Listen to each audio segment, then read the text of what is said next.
ఏకఛత్రాధిపత్యం వహిస్తున్నాడు. ఆయన పేరే రాజ్పుత్ హిందూ టైగర్ రాణా హరిరామ్ సింగ్ జీ సోదా. ఆయన పేరు చెబితే పాకిస్తానీ నాయకులకు వణుకు. మామూలుగానే రాజ్పుతులు ధైర్యవంతులు, భయపడుతూ బ్రతకరు, భయపెడుతూ జీవిస్తారు. భారత్ పాకిస్తాన్ సరిహద్దుల్లో రాజ్పుతుల హవా గురించి ప్రత్యేకంగా చెప్పనక్కర్లేదు. రాజస్థాన్ పాకిస్తాన్ వైపు నుంచి సింధ్ ప్రావిన్స్ వరకు రాజ్పుతుల హవా సాగుతుంది. వేలాది ఎకరాల భూములు మాత్రమే కాదు, చిన్నపాటి సైన్యాన్ని కూడా పోషిస్తోంది రాజ్పుత్ ఫ్యామిలీ. ఒకప్పుడు మొఘల్ సామ్రాజ్యాన్ని గజగజ వణికించారు రాజ్పుతులు.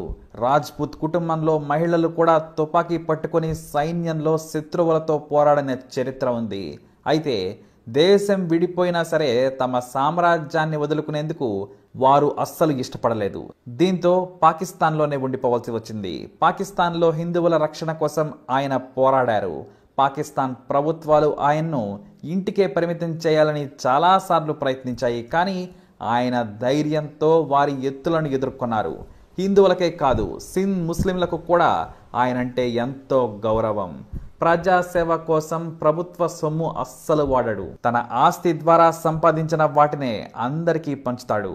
అందుకే 4 సార్లు ఎమ్మెల్యేగా గెలిచాడు. ఇక ఎంపీగా గెలిచి బెనజీర్ భుట్టో మంత్రిత్వ శాఖలో సైన్స్ అండ్ టెక్నాలజీ, అగ్రికల్చర్ మంత్రిగా పనిచేసి శభాష్ అనిపించుకున్నారు. అయితే ముస్లిం అతివాదులు ఎన్ని విమర్శలు చేసినా భుట్టో ఆయనకు బాసటగా నిలిచారు. ఆ తర్వాత నవాజ్ షరీఫ్ కూడా ఆయనకు ఎంతో గౌరవం ఇచ్చారు. ఉమర్ కోట్ రాజ్పుత్ కుటుంబాన్ని పాకిస్తాన్ ప్రభుత్వాలు టచ్ కూడా చేయలేవు. ఎందుకంటే వారి దగ్గర డబ్బు, జనబలం మాత్రమే కాదు, అంతకు మించిన ధైర్యం ఉంది. రాజ్పుతులు తలుచుకుంటే హిందువులను ఏకం చేసి ధైర్యంగా పోరాడగలరు. ఒక రాష్ట్ర ప్రభుత్వాన్ని శాసించగల డబ్బు ఉండడంతో వెనకడుగు వేస్తూ ఉన్నారు. ఇక నవాజ్ షరీఫ్ వచ్చాక రాజ్పుత్ ఫ్యామిలీకి కష్టకాలం ఎదురైంది. పాకిస్తాన్లో హిందువు పెత్తనం ఏంటని స్థానిక అధికారుల ద్వారా భయభ్రాంతులకు గురి చేశారు. అంతేకాదు రాజును చంపితే రాజ్పుతుల పెత్తనం తగ్గుతుందని కుట్ర చేశారు. కానీ ఎవ్వరిని కూడా ముట్టుకోలేకపోయారు. ఎందుకంటే కోటలోకి పోవాలంటే అంత సులభం కాదు. పైగా అంతర్జాతీయ ఒత్తిడులు వస్తాయని భయపడ్డారు. ఇప్పటికే రాజ్పుతులు చెబితే ఉమర్ కోట ఏరియాలో ఎంత పెద్ద ముస్లిం నాయకుడైనా సరే వినాల్సిందే. కరుణుగట్టిన మతవాదులున్న చోట ఒక హిందువు రాజులా వెలుగుతున్నాడు. అంతేకాదు బెనజీర్ భుట్టో సరైన గౌరవం ఇవ్వడం లేదని సొంత పార్టీ కూడా పెట్టుకున్నాడు. దాని పేరు పాకిస్తాన్ హింద్ పార్టీ. అప్పట్లో ఆయన్ను మీడియా కూడా ప్రశ్నించింది, భయం వేయడం లేదా అని. ఎందుకంటే నుదిటిపై తిలకం, కషాయం, తలపాగాతో పాకిస్తాన్ సెంటర్లో హిందూ పార్టీ పెట్టి సవాల్ చేశాడు హరిరామ్ సింగ్. అంతేకాదు నాకు పాకిస్తాన్ నాయకులను చూస్తే భయం లేదు, నేను అవినీతి చేయలేదు, చేయను కూడా. పాకిస్తాన్ జనం పన్నుల ద్వారా వచ్చిన సొమ్మును సొంతానికి వాడుకోలేదు, వాడుకోను కూడా. నేను దొంగను కాదు, ప్రజల సొమ్ము లూటీ చేయడం లేదు, నా ఆస్తిలోనే కొంత పంచుతున్నాను, నేనెందుకు భయపడాలి అని తొడగొట్టారు హరిరామ్ సింగ్. అయితే ముస్లిం అతివాదం పెరిగి తీవ్రవాదులు భారత్ను ఇబ్బంది పెడుతున్న ఈ తరుణంలో గట్టిగా నిలబడ్డాడు హరిరామ్. అంత ధైర్యంగా వారి కుటుంబంలో బయటకు వచ్చిన వారు చాలా తక్కువే అని చెప్పాలి. 2009లో తాను రాజ్పుత్ బాధ్యతలు చేపట్టేటప్పుడు వేలాది మందిని పిలిచి గ్రాండ్గా వంశ బాధ్యతలు చేపట్టారు ఆయన. దేశంలోని హిందువులందరినీ పిలిచారు.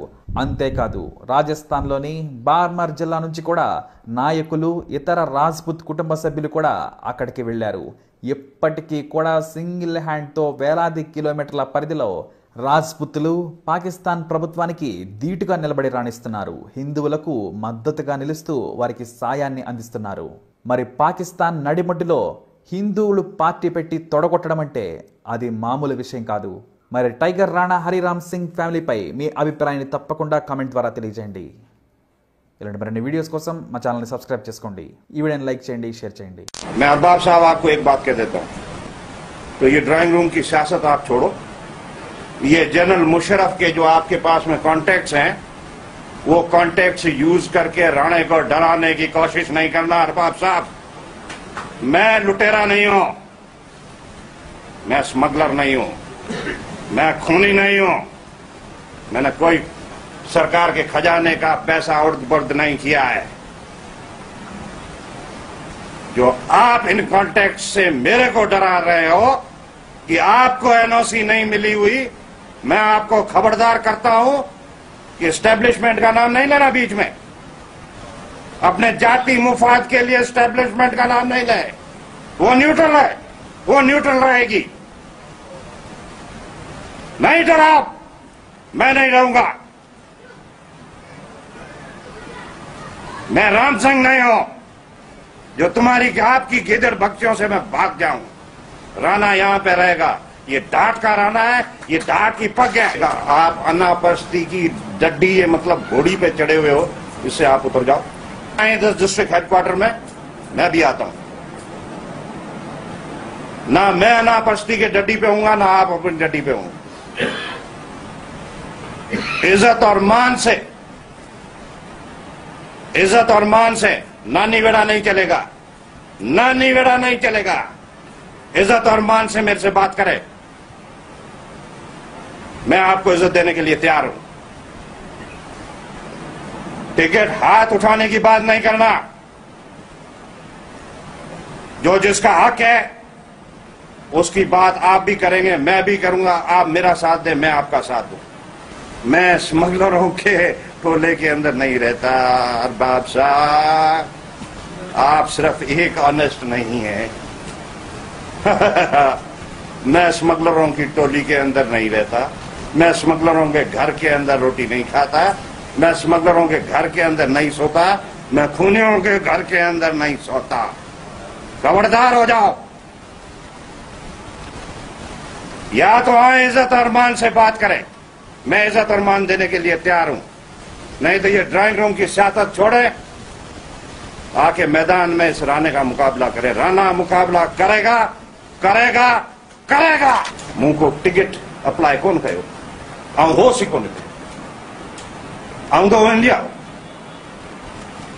ही तारीखूं आयूं पे हर पार्टी जी पार्टी टिकट जी एप्लीकेशन जे ला आऊं आयो ही आया जडे ही सब तारीखूं खत्म थी चुकियूं। कंहिंखां मूं अप्लाई कोन कयो। This was over. पाण घुराई राजा साईं, पाण मूंखे घुराई। पीर साहब पागर पाण घुराई ऐं चई तूं मूंसां गॾु बि। पाण मूंखे टिकट ॾिना। मुस्लिम लीग फंक्शन जो झंडो पाण मूंखे ॾिनो आहे। थरपारकर ज़िलो मुंहिंजे हवाले मुस्लिम लीग जो कयमि।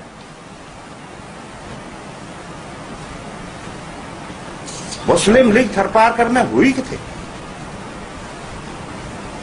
जेका भी जमायत हुआ हुननि जा वोट जॾहिं बि ॾिना आहिनि, पीर पागारे जंहिंखे हुकम कयो हुननि ॾिना आहिनि। उम्मीदवार जी शक्ल में पार्टी स्ट्रक्चर हिन थर में मुस्लिम लीग जो हो किथे?